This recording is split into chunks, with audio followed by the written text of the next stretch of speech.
हाय मेरे प्यारे बच्चों, केसीसी फैमिलीज़ में एक बार फिर से आपका वेलकम है। और पिछला बार मैंने चैप्टर 1 का दही वाली मगम्मा के बारे में डाला था ऑब्जेक्टिव। इस बार हम डालते हैं ढहते विश्वास, यानी कि ढहते विश्वास के बारे में आज हम जानेंगे। तो ढहते विश्वास के जो रचयिता कौन है? ढहते विश्वास क्वेश्चन देखिएगा कि ढहते विश्वास के रचयिता कौन है। तो इसका जो है इसका सातकोरी होता है। इसका लेखक कौन है? सातकोरी होता है। अगला क्वेश्चन है कि सातकोरी होता कथाकार कहाँ के है? सातकोरी होता जो कथाकार है कहाँ के हैं? सातकोरी कथाकार कहाँ के हैं? तो याद रखिएगा कि उड़िया है। ये उड़िया भाषा में लिखते हैं। लक्ष्मी नारायण कौन थी? लक्ष्मी नारायण कौन थी? तो लक्ष्मी नारायण जो थी, लक्ष्मी जो थी ना, लक्ष्मण की कौन थी? तो लक्ष्मण की क्या थी? वह पत्नी थी। लक्ष्मण कहाँ रहता था? लक्ष्मण काम करने निकला था तो कहाँ पे काम हुआ करता था? तो कोलकाता में काम करता था। लोग हाँफते हुए कहाँ दौड़ते लगे? जब बाढ़ आया था तो लोग हाँफ रहे थे। हाँफते हुए कहाँ दौड़ते जा रहे थे? तो टीले की तरफ भाग रहे थे ताकि उनको बाढ़ में डूब ना जाए।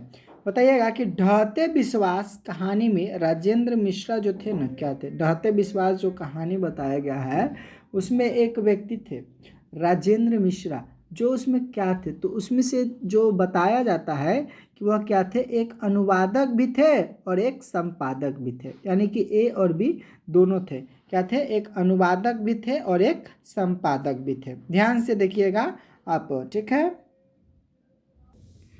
अगला क्वेश्चन देखते हैं कि ढहते विश्वास कैसी कहानी है? ढहता विश्वास जो है ना, किस भाषा में, किस भाषा की कहानी है? तो 7 नंबर का क्वेश्चन अगर देखा जाए तो यह जो कहानी है ना, तो ध्यान रखिएगा कि उड़िया भाषा की है। ढहते विश्वास कहानी के नायिका कौन है? ये इसमें मेन जो नायिका है, मेन रोल किसने अदा की है? तो इसमें मेन रोल अदा करने वाली उसका नाम है लक्ष्मी। याद रखिएगा कि उड़ीसा में बाढ़ की विभीषिका का वर्णन किस कहानी में किया गया है? मतलब उड़ीसा में आया था बाढ़, बाढ़ का वर्णन किस कहानी में किया गया है? तो इसका याद रखिएगा कि ढहते विश्वास कहानी में किया गया। हीराकुंड बांध किस नदी पे है? याद रखिएगा कि हीराकुंड नदी जो है ना, वो किस बांध पे है? तो हीराकुंड बांध किस नदी पे है? तो महानदी है। आप याद रखिएगा कि ये क्वेश्चन आपको जियोग्राफी में भी पूछेगा कि हीराकुंड बांध किस नदी पे है। इंसान कब ठगा जाता है? इंसान जो है ना, कब मतलब कि ठग जाता है? तो याद रखिएगा जब किसी व्यक्ति पर बार बार विश्वास करता है ना, तो वह इंसान क्या हो जाता है? ठगा सा रह जाता है। याद रखिएगा। बाढ़ की पानी सुबह तक कहाँ पहुँच गया था? बाढ़ का जो पानी था, जब बाढ़ बहुत आया था ना, तो कहाँ तक पहुँच गया था? तो एर सम्मा के पास तक बाढ़ का पानी पहुँच गया था। याद रखिए कहाँ पहुँच गया था? तो एर सम्मा के पास तक पहुँच गया था। लक्ष्मी के बड़े बेटे का नाम क्या था? याद बताइएगा आप लोग कि लक्ष्मी के बड़े बेटे का क्या नाम था? तो लक्ष्मी के बड़े बेटे का जो नाम था ना, उसका नाम था अच्युत नाम था। लक्ष्मी के बड़े बेटे का नाम क्या था? अच्युत नाम था। कटक से कौन लौटा जिसने महानदी की बाढ़ के बारे में बतलाया? कटक से कौन आता था? कटक से जो लौटा था ना, उसका नाम था गुण निधि। याद रखिएगा, इसी को सब बोलता था कि गुण निधि हम टाई बेल्ट लगा के आया है, इसको तो गांव के बारे में कुछ पता नहीं होगा, लेकिन यह गांव के सारे गुण को जानता था। गुण निधि बाहर से पढ़ के आया था।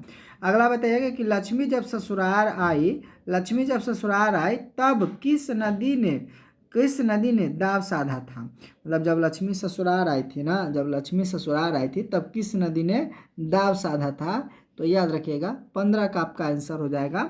ये आपका आंसर हो जाएगा दलेई बांध। कौन सा बांध है आपका? दलेई बांध। याद रखिएगा। ढहते विश्वास किस भाषा में है? अभी कुछ देर पहले हम लोग पढ़े हैं ऊपर में कि ढहते विश्वास किस भाषा में है। तो ढहते विश्वास जो है ना, उड़िया में है। याद रखिएगा कि ढहते विश्वास कौन सी भाषा है? उड़िया भाषा है। याद रखिएगा कौन भाषा है? उड़िया भाषा। और यहाँ पे एक क्वेश्चन देखिए 7 नंबर, ढहते विश्वास कैसी कहानी है? तो उड़िया की कहानी है। और ढहते विश्वास किस भाषा में है? तो ये आप याद रखिएगा कि उड़िया भाषा में है। तो ये आपको वीडियो कैसा लगा आप कमेंट में हमको बताइए, ताकि अगला वीडियो आपको फिर जल्द से जल्द मिल सके।